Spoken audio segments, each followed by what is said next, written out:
Hello guys, karibuni sana kwa online media. Kama vile mnaona tuko online media nyingi sana hapa.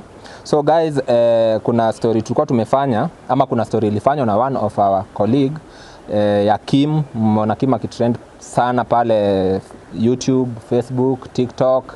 So ikafika place, sijui what happened, kukaanza kukuwa na rumors that kuna watu wamefanyia watu wa online media wamefanyia Kim interview, then sijui wamepeana namba zao, bla bla bla, story nyingi, na ikaleta tension sana. So we have come here to clarify, tuseme what happened, so that mkiona story ikienea huko mjue hiyo si yetu. So kuna interview moja ilifanywa na Jeff, anaitwa Jeff Morori TV, ya interview ya huyu jamaa.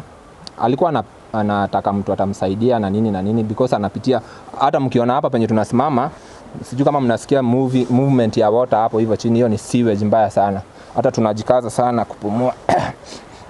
So as you can see, vile tuko hapa tunataka clarify something. Kuna interview Jeff alifanya, na Jeff akapeana namba ya huyu jamaa, akapeana namba yake pale YouTube. Watu wakaanza kutuma pesa from abroad, wakamtumia pesa. I think kuna misunderstanding ilikuja because Jeff hakuona flow ya pesa, na kuna watu wanasema I mean huyu baba ya mtoto hakuona flow ya pesa, na kuna watu wanamwambia pesa imeingia. So ikakuwa hapo, ikaanza ku raise issues.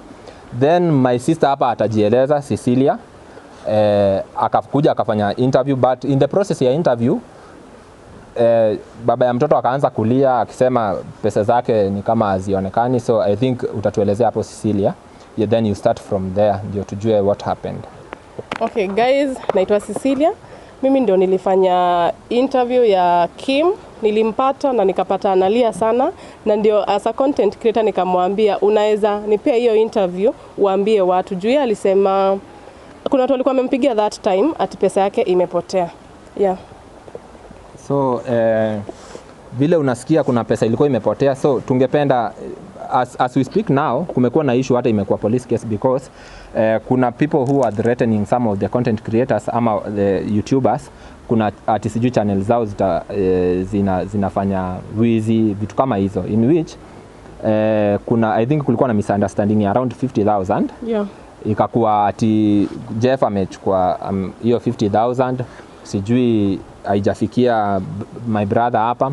So kukakuwa na threats, na I think Jeff akifanya hiyo story alikuwa anafanya kusaidia huyu jamaa because ile kitu anapitia na kubeba mtoto na kuenda kuhustle na yeye ilikuwa story noma, na hata Jeff hakujua kuna mali kutakuwa na contribution. Alifanya story tu kama vile anakavanga stories zingine. Okay. Then watu waka request wa contribute. And that is what is being happening.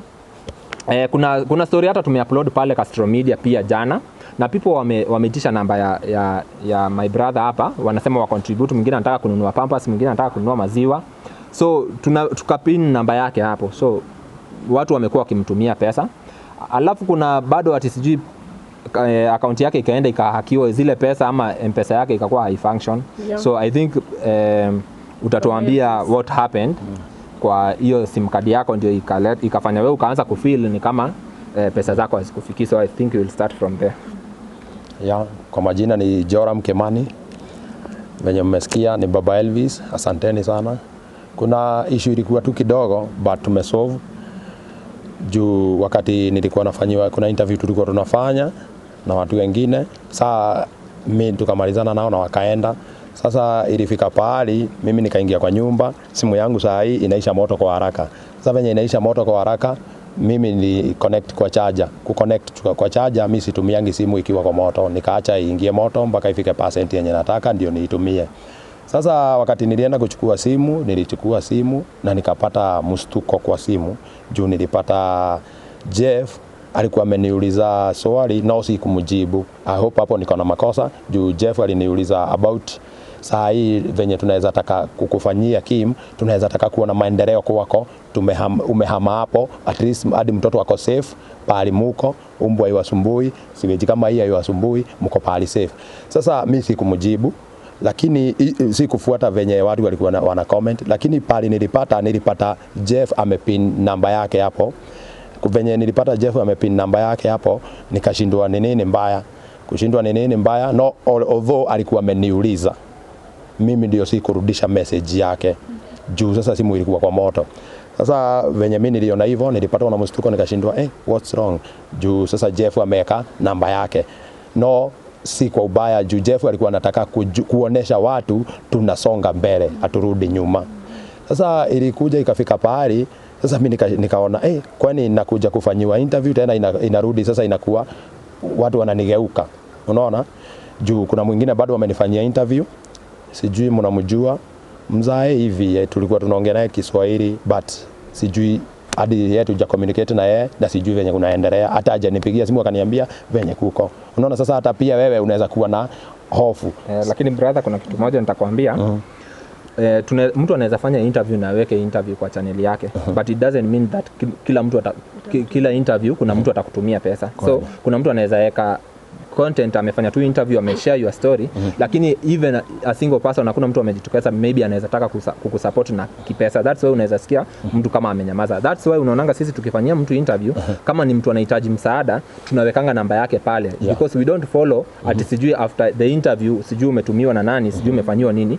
But sasa history ya Jeff, I think nyinyi mtatuelezea mzuri. I think Jeff ako hapa, atatuelezea mzuri what happened, na ndio namba yake ingie hapo ili what happened, because hapo ndio maswali ilianza kuingia. And maybe before that atueleze juu claims zimekuwa content creators wanamtumia wanakula pesa zake.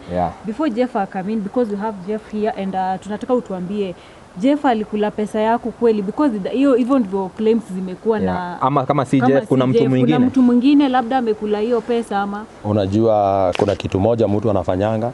Sasa mwenye alinipigia simu alinipigia na akaniambia kuna pesa nimekutumia, so ningekuwa kwa simu yake ingekuwa afadhali, ama angenitumia message anionyeshe Jeff nilimtumia pesa. Hapo kuna makosa bado. Lakini mimi nashukuru Jeff na ni mtu wa heshima sana, nimemuomba msamaha kabisa, nimemuomba msamaha na nimemwambia pole kwa yale ilitokea. Juu mimi niliongea nikiwa na machungu, bado still unaona nafikiria mambo mingi juu sasa naona niliachwa na bibi, kwangu kwenye nakaa ni shida. Sasa unaona pia wewe unaweza kuwa na mind baya na kuongea, yani nikamuomba msamaha na Jeff. I hope tutasikia ama amenisamea ama hajanisamea. Nimemuomba msamaha sana, na naweza taka mimi kuna video tulichukua na wewe na Sisiri hapa, mimi naweza omba tu kwa heshima tu na si kwa ubaya venye tumeongea hapa, itolewe tu kwa media, ndio isikuje tena ikuje kuleta issue nyingine yenye si mzuri. Na Jeff mwenye unaona hapa, Jeff mimi alikuwa anataka kujua venye nalala hadi venye kulinyesha. Jeff alikuja hadi huku, akakuja hadi pale kwa gate. Jeff akapata gate imefungwa. Jeff akazunguka all the way na huko mpaka kwenye uliona anapitia kwa sewage. Jeff akakuja akafika hapo akaona maji, akaona na hapa si tutabebwa. Sasa ilibidi akanipigia simu, na mimi venye alinipigia simu siku wa huku already nilikuwa nishatoka, nikaenda nikapewa nyumba nyingine na hapa, na venye nilipewa hiyo nyumba sasa ilibidi nitulie huko. No, na thank Jeff Morori TV juu saa hiyo venye kulikuwa kunanyesha, nikamwambia alifika hadi hapa. Kudefend hiyo story unasema itolewe kwa sababu tumekuwa na wewe na hujasema story itolewe. Hii video tunafanya ndio ina defend hiyo story. Hii story tunafanya sasa hii ndio ina defend hiyo story. Itakamclear. So watu watashindwa, tukitoa watu watashindwa tunaifanya hii ya nini.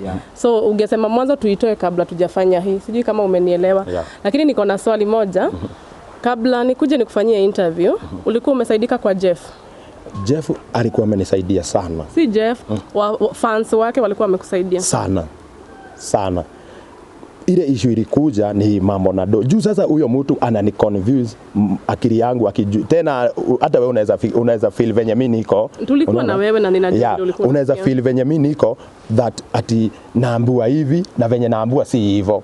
But ungeteka step uulize Jeff, because usiko na namba yake and you used to communicate. So someone amekuja kukwambia umetumiwa do nini vitu kama hizo, because kuna watu wanatakanga kuweka watu chini. Yani hakikisha amefanya kitu aputi mtu chini. So wewe kenye ungedu labda ungeuliza Jeff, nimeambiwa hivi, ama wewe mtu akutumie screenshot ya hiyo pesa alituma. kuonesha kuwa it's true alituma. So sijui kama alifanya hivyo, lakini I hope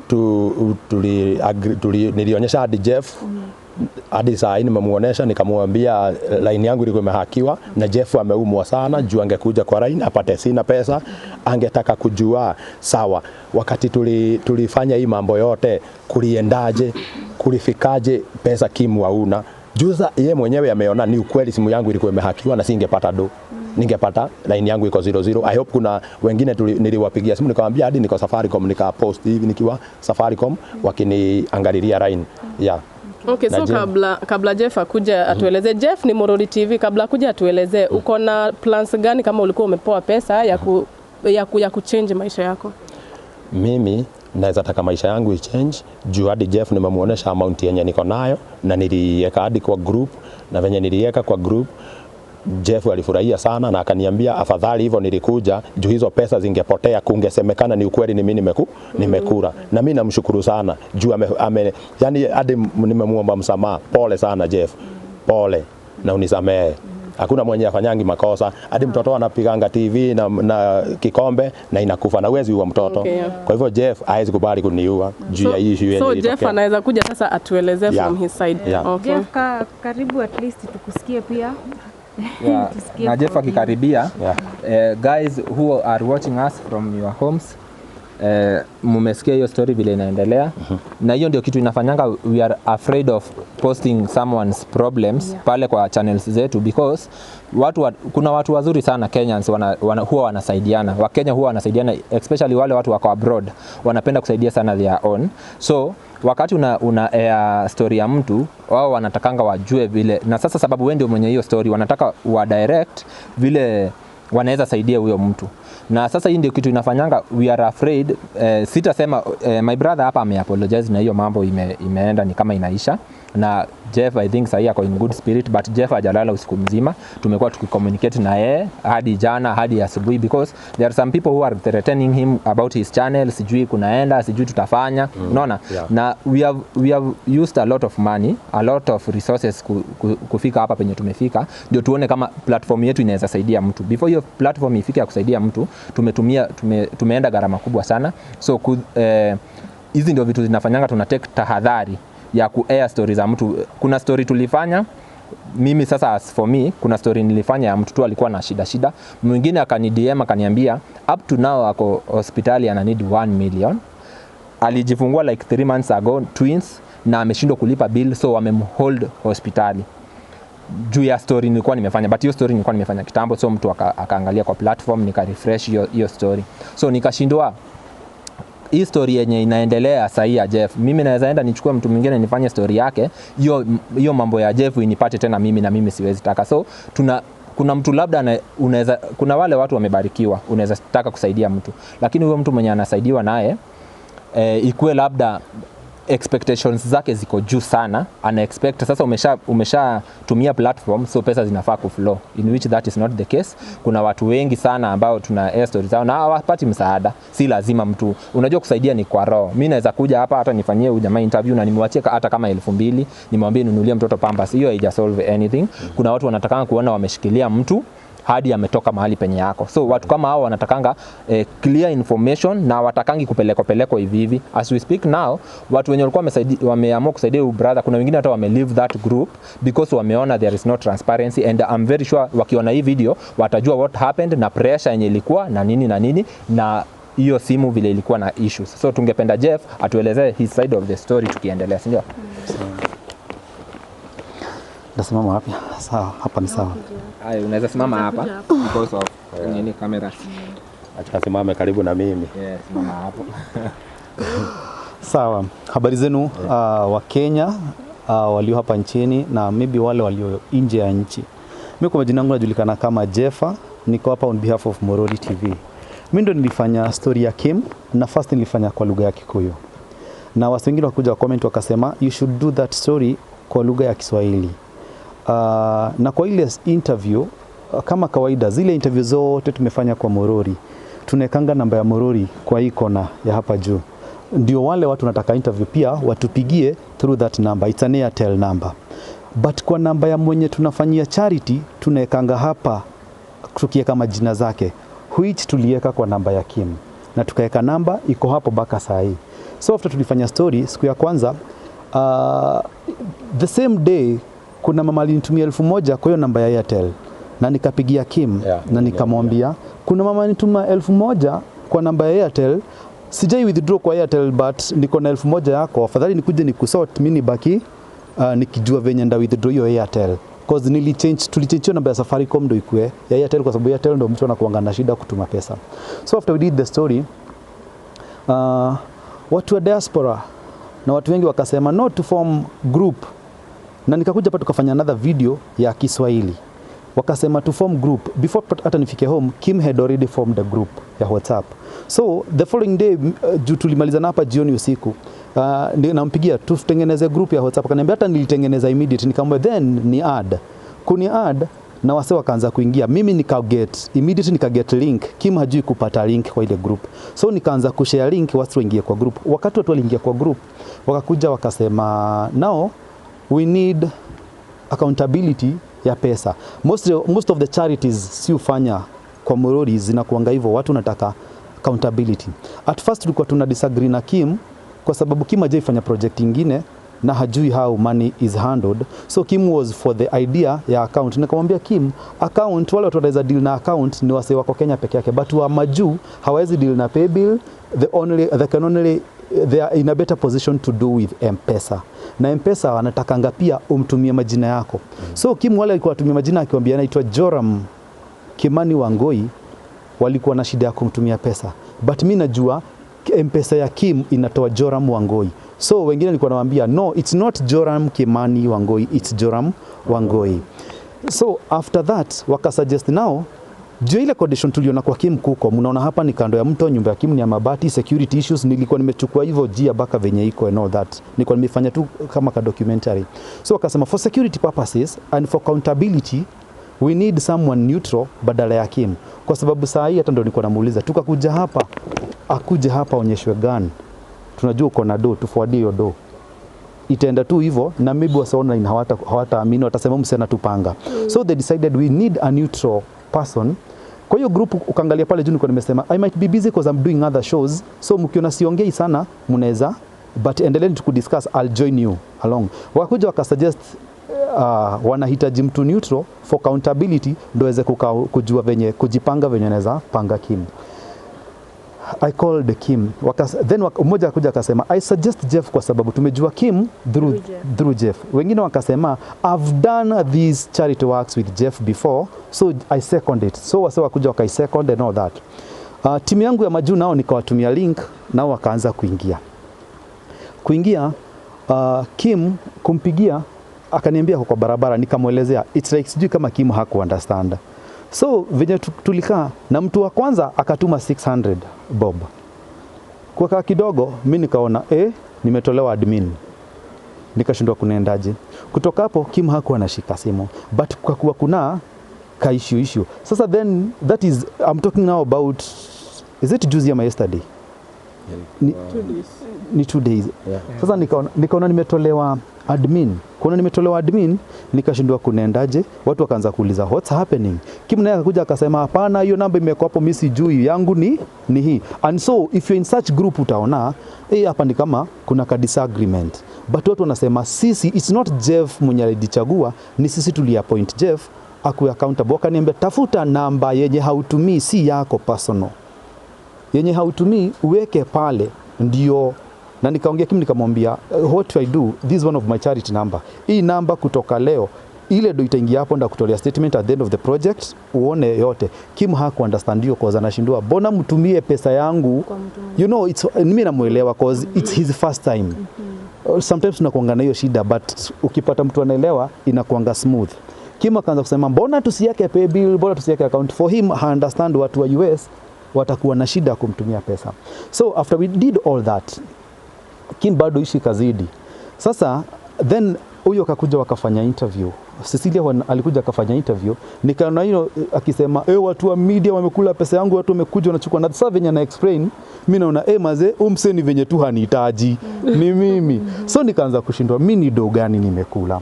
Kupigia Kim hashiki simu yangu, ananirudishia ka message I'm okay. Don't put the bro, I'm okay. So hiyo story acha niwaambie, sijalala 2 days. I had to call someone na mwambie maze, mimi muniombee cause the struggles I've done to build this channel, I can't stand to see someone killing it in a day and come bring it. Mimi nimethreateniwa, hata kuna swali ni threaten mpaka nikauliza mko wapi nikuje tu, badala mkuna haso kubwa ya kunitafuta. I'm ready kutoa hizo statement za laini zangu zote, kama kuna pesa nimekula or anything. Sasa jana after video yako ilianza kwenda viral, ndo watu walianza kukuja wana watch story huko, then unakuja na comment kwa Moroyo, wanasema hamjamwekea namba. Nashindwa, hatujawekea Kim namba. Mtu ameochio interview kwa namba ya Kim, hatujamwekea namba. How? Mimi nimetukanwa kwa channel, and you know ukianza kutukanwa kwa channel, ka trend kamoja kaanze hivi, zinaanzanga hivi, wamekula do. Hata leo tukiwa na yeye, kuna mama amepiga simu kutoka US, hata hanisikizi, ananiambia shame on you, what. Alikuwa anaongea mingi. Nasikia ameongea mingi sana, nikajaribu kumsikiza, nikamwambia mama, hata tuko na Kim hapa, can he clarify anything? Akata. So leo nikasikia nimekosa amani. Yesterday I had to cancel all the interviews. Today I had to cancel all the interviews. Niliandika hata kwa hiyo group nikasema mimi sifanyi charity ingine, sisaidii watu tena. Wacha watu tu wakae na mashida zao. But wengine wanakuja inbox wananiambia bro, usiache kusaidia watu, endelea kufanya. Juu mimi Kim sijamwambia, sijamulipisha. Sijamwambia nataka pesa yoyote, nilimwambia mimi nimekufanyia hivyo watu wakusaidia. Hata nikitumia watu wangu group ile usaidia wasema juu na watumianga link Roho Safi. Nikipost pale nilipost Roho Safi. So nikaona nimekosa usingizi. And nikaambia my camera guy, nikamwambia director wangu, nikamwambia no, we need to go. Mimi nikamwambia mimi ndavumilia nikienda polisi. Yesterday night I had to call Cecilia, kwa sababu ilikuwa inakaa pia mimi na Cecilia tunapigana kwa sababu ile story alifanya ni kama haijaniendea poa. I had to call her, tumeongea na Cecilia mpaka saa 7:30 ya usiku. Nikamwambia mimi I need Kim to clarify this. Kim wakati alijam, obvious he was provoked, amepewa pressure na wase. To some point alitaja Jeff ni amekula do. Na hiyo story kanifikia. So haikuenda poa na mimi. So nikajua the only way, juu Kim hanishiki simu. Kurudisha nyuma kidogo, wakati walifanya interview Kim analala nje kunanyesha, mimi mwenyewe nilimtext, nikamcall hakushika. Nikamtext. Venye nilikuwa na shake sikukula. Nikaambia tu my director, come drive me, let's go. Kukinyesha tulikuja baka hapa venye Kim amesema. Tukapata gate imefungwa, mimi nampigia simu na mtext namwambia bro, kama huna mahali pa kulala, can you come spend at my place? Wale watu majua kaniambia Jeff, can you go, na kama huna pesa ya mafuta useme tukuwekee, uende uchukue Kim, umake sure Kim ako safe na mtoto. Nashika. So wakati nikuja kuchukua simu, I called, nikasema mimi Kim hajanishikia simu. I felt destroyed nikijua all these I've done at good faith. So wakati nilipeleka sasa niliona Kim ashiki simu. Nikamwambia jamaa, ama tungangane turuke huku tuingie. Nikamwambia Doti kaniambia na kwa sababu hatujui machungu ya Kim imefika wapi. What if tuingie, then kesho uone amefanya ka video amesema hata walikuwa wamekujia pesa walikuwa So nikamwambia let's go back. Tukarudi. So leo asubuhi nikaambia, jana usiku decide. Juu nimepata audio moja Kim akisema mimi nimekula pesa yake na akona evidence, I'm going to the police station. So leo nikakuja police station, nikaongea na polisi, nikamwambia mimi kuna mtu ananiharibia jina na iko hivi na hivi, na mimi sitaki ashikwe, sitaki afungiwe. I just want you people just to mediate between me and him, clarify. Na tukaenda. Nataka kushukuru sana watu wa Saika police station. And especially officer Obama, inaitwa Obama police station. Wamekuja wametusaidia, tuka negotiate na wakatuambia endeni mkae chini hata hamna vita, na tukaongea vizuri. Kim akasema me I did it out of anger, aka explain Kim ni message za M-Pesa. I think someone tried to hack his line. So message za M-Pesa hazikuwa zinaingia. So watu wanamwambia wamemtumia pesa na kwake M-Pesa messages haziingii. Mashika. I think jana nakwambia alikuwa ameenda kwa Safaricom kufungua line, ndo akaambiwa line yako someone tried to hack, that's why hata message hazikuwa zinaingia, no that. So Kim ndo akarealize, akaulizwa so pesa zote ziko, Jeff amekula pesa yoyote? Akaconfirm mimi sijakula pesa yoyote ya Kim. Na hapo Kim akaniomba msamaha na nikamwambia bro, mimi nakuelewa because I did it out of good faith. Na Makarawa akatuambia sasa, mimi na Karawa akamwambia na since ulifanya video, we will request you uklie jina ya huu mtu kwa sababu unamharibia maisha yake. Na Kim hakuwa na pingamizi, that's why we called you, akuje aongea, ajiongea, speak out. Yesterday kuna kiongozi mmoja wa hii nilikuwa nimemfanya interview, ananijua sana, mimi simjui vile, lakini ananifahamu vizuri. Nilikamkujua ni best ya Kim. Wakati aliona, kwa sababu Kim alikuwa amemweka kwa ile group, wakati aliona venye tunazozana, pia alitry kuita Kim, akamwambia that guy you are messing with, I know Jeffa, he's a clean guy, hajaifanya vituko zote, na kama kuna mtu anaweza kusaidia ni huyo Jeffa, atakufuata baka ubaki umeseto, cause ameona project kadhaa nimefanya. So nikamwambia huyo, ndo sasa akaita Kim na akanyamazisha Kim, akaambia Kim Jeffa kwa Malindi. So walikuwa nadhani nilienda Malindi, mimi nikamwambia hata sikuenda hata hiyo Malindi kwa sababu stress hazingeweza.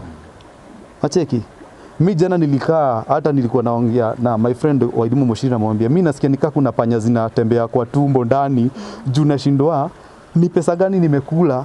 Niko nauliza director yangu, namwambia maze, mimi nimekula do na simu yangu na unafuliza. Even kuna group nilichat nikasema hivyo watu ya online. So the story is Kim hana makosa, I think is just a mere misunderstanding kidogo, na niyo venye haku amepata SMS zake za pesa. Angefeel uchungu na muunderstand, angelia pia, kwa sababu kuimagine watu nakwambia nimetuma 50,000 hauzioni kwako, and I think Kim ajui kuangalia maneno ya pesa. I think it's for the first time maybe ana handle such big amount and all that. So me ni mamwelewa, because this is not the first case I'm handling. So me and Kim, we have no issues. Kim is in good hands.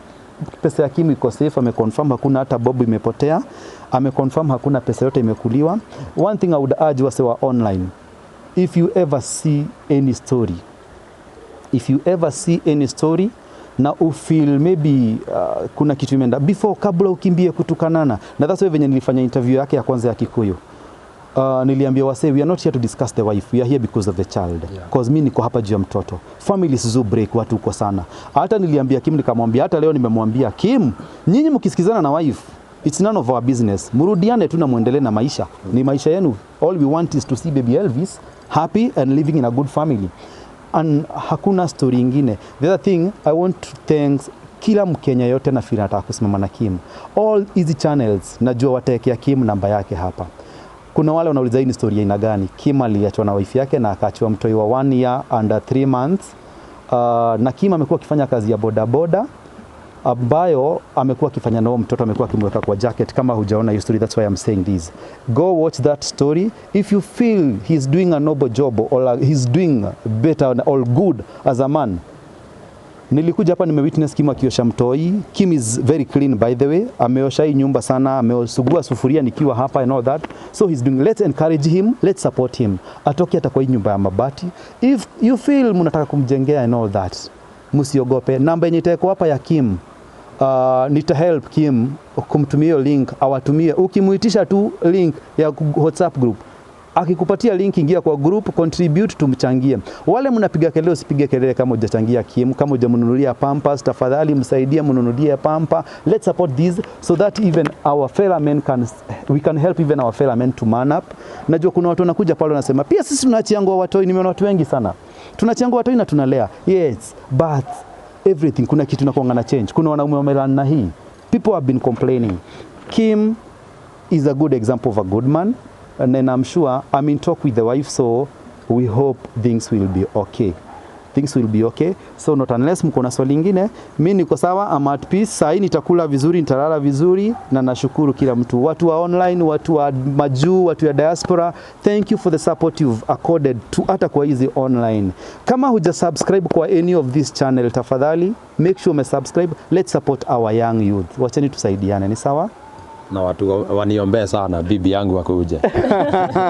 Nampenda sana Jeff. Hadi wewe nakupenda. Okay, sasa niwaulize swali moja. Mko na project gani sasa mkiwa nyinyi wawili ndio Murori uchenjie Kim maisha kutoka kwa platform yenye ulimpatia? We are still thinking, kwa sababu mali Kim anaishi, we are thinking depending on the amount that we have. You know, Kim alikuwa na bill ya boda yake ilikuwa na loan. So tunaona hata tukilipa hiyo loan yote, na then Kim hakuwa na driving license, tumulipia driving license and all that, maybe ile pesa itabaki pale ni kidogo sana, so haiwezi afford kumnunulia shamba na kumjengea. But what we are trying to do, we've been discussing today, tumetafuta hao around, hao hapa ni expensive kidogo, tunapata za around 10k. Na wale watu wameofa kumulipia, wengi wanafika 5k.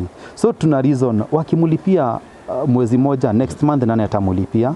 So we have either two options, either we repair this house, iache kunyesha na itengenezwe vizuri venye haitaingia maji, Kim aendelee tu kuishi hapa, ile pesa kidogo itabaki tumwekee kazi ingine kando na ya bodaboda. Ashaniambia ile kazi natamani kufanya, na nikaona ni job poa na high cost much a lot. Ananiambia shaifanya before, so he's good at it, anajua hiyo akiekewa itampik. So if you can help him achieve his dream, hata teseka na mtoi. Kuna risk za mtoi akiwa na motorbike, watu wengi wameziongelea pale, wengine wanauliza maswali, mbona siende kwa daycare?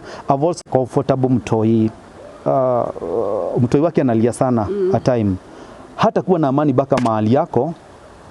Na pia kama wale single mothers and single fathers who are watching, they can understand, wakati mumeachana na mtu unakuanga na uoga, msesi kuja kubebea watoi aende nao muanze kusumbuana. So you still want to have that security ya mtoto wako. However much mtoto anaumia or anything, but we are hoping things will be okay for Kim. We are praying for the best. Kim tumwekee job na vitu ziende sawa, ndio tutoke kwa Kim tuende kwa project ya mtu mwingine. Awasi baki ni kufanya tu follow up. Yes. Before to wrap up now, at least Kim, ongelesha, kuna wale watu bado watakuja wafanyiwe video, wasaidiwe the same way kama wewe, and then wafanye the mistake yenye wewe ulikuwa umedu. Just talk to them, waambie something. Kitu ya kwanza mimi Kenya naweza sema, watu wasiseme media ni mbaya. Media ni mzuri sana, lakini mtu asikuwe na pressure. Unajua sometimes nimekuelezea, ukikuwa na na pressure mingi utaongea kitu yenye hata hakuna. Unaona? Kwa hivyo unafaa kuongea ukuwe na limit ya kuongea. Na watu wa media ni watu wazuri sana. Kama mmejifikisha hapa nyinyi wote na mmeangalia kila kitu, Jeff alijifikisha. By the way, tumekuwa na Jeff kutoka asubuhi saa 2 hajatoka hapa. Na Jeff hata anapigiwa na watu wengi, kuja tufanyie interview, anasema no. Leo lazima niache kama Kim uko safe na uko poa na uko na kila kitu yako yote iko sawa. Na tukiendelea hivyo, nataka watu waone kuna change. Nikamuonesha amount, nikamwambia amount ndio hii pesa iliacha kuhakiwa. Jeff, pole sana kwa yale ilitokea. Juu si wewe ulikuwa una haki na ungekuwa ni wewe ungekuja hapa. Ni kweli angekuja hapa ku confirm kama hizo pesa ziko. Kuna watu wamekutolea pesa wenye wana watch. Waambie kitu Jeff, juwezi waacha hivyo, at least just tell them something. Asante sana kwa wale wamenisaidia na wataona Kenya tutafanya. Usisahau usisahau mama wa Kayole.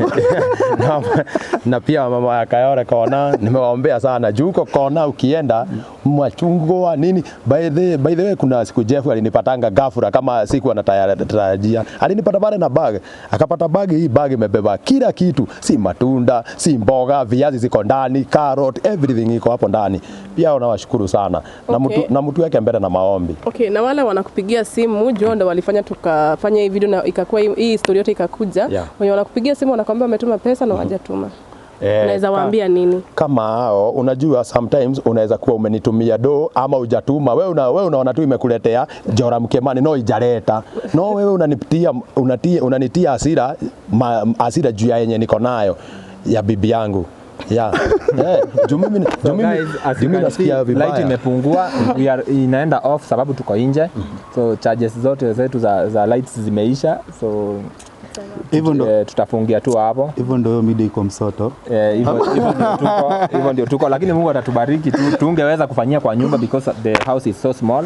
Na vile mnaona hapa, hata tunaona panya zikipita hapa na vile tunajikuna. Hata nashangaa huyo mtoto Mungu anamlinda tu. Alafu as you can hear, kuna maji inateremka pale, kuna watu from sewage from bathroom, sijui ni toilet ina drain tu hapo. Hiyo maji mnasikia hapo. So guys, tungependa tu Kim asaidike na Kim to understand maybe we have no interest ya mambo yake. Ni vile tu sisi tunaweza kosa kusaidia, lakini tuko na platform, mtu anaweza kuja kumsaidia. Tunaweza kuwa tuna hiyo pesa ya kumpatia move, lakini tuko na platform tunaweza mpatia, at least watu wanaweza msaidia. So tunazidi kuplead, tafadhali supportini Kim. Supportini Kim. Kuna wale wanasema wanatafuta bwana, wanaambia brother no. Na wengine wanasema niletea huyo mtoto. So guys, as we wind up, kuna Castro Media, kuna Trudy Kitui, kuna Morori TV, kuna Kororia TV, kuna kuna Cecilia, kuna Moshene, hizo platform zote msubscribe. Mtapatana na hii video huko ndani. Kuna Tempire. Yes. Unajua venye mimi nilisuggest nikipatia mtu mwingine huyu mtoto si kama venye atamlea kama bibi yangu. Sasa nikasuggest aje, wacha nigoje. Na si take opportunity tuambie bibi arudi hapa na wewe. Manze. Mwambie atakao umekosea brother. Maybe huyu bibi yako alitoroka sababu maybe ya environment. Aliona hapa yenyewe. Mwambie saa hii online watafanya kitu bro. Mnahama poa. Mimi hata penye yako I hope ananiona tu. Apigwe tu hata si huruma yangu. Yenye tu nateseka na huyo mtoto. Juu sometimes unaona kama saa hii niko na uoga Jeff. Juu sitokei saa hii watu wengi wanajua sina driving license, ndio? Mtu tu atakuja akuangukie na akikuangukia kitu ya kwanza unaendesha pikipiki una driving license, hiyo ni uko na mtoto, hiyo ni makosa. Saa hii niko na uoga, niko kwa nyumba, siwezi toka. Saa hii sasa mtoto wangu umeona bibi yangu, si umemuona? Mimi sijaona bibi, nimeona mtoto. Huyo sasa ndio bibi yangu alinioa. Sasa huyo siwezi muachilia. Tunakuanga naye hapa kwa hapa. Mtoto wangu natakanga akae smart. I hope umeona na msafishanga anakaanga smart. Penye huko acha hasira. Rudi tu kwa nyumba. Mwite bibi come. My dear, kuja tu. Najua hata hawa watu wote hizi video zote unaona hapa. Hawa watu wote wa media wako hapa. I hope naweza taka hata wakukujie. Sema tu penye huko. Wataungana tu. Tutakusindikisha nyumbani. Mwambie watu huko sana bibi, rudi tu. Manze. Naweza furahia tukiwa na wewe. Mimi siwezi suggest kuwa na mtu mwingine. Tumeishiwa na battery tumefunga. So guys, subscribe to our YouTube channels na msaidie huyo kijana, sawa? Yes.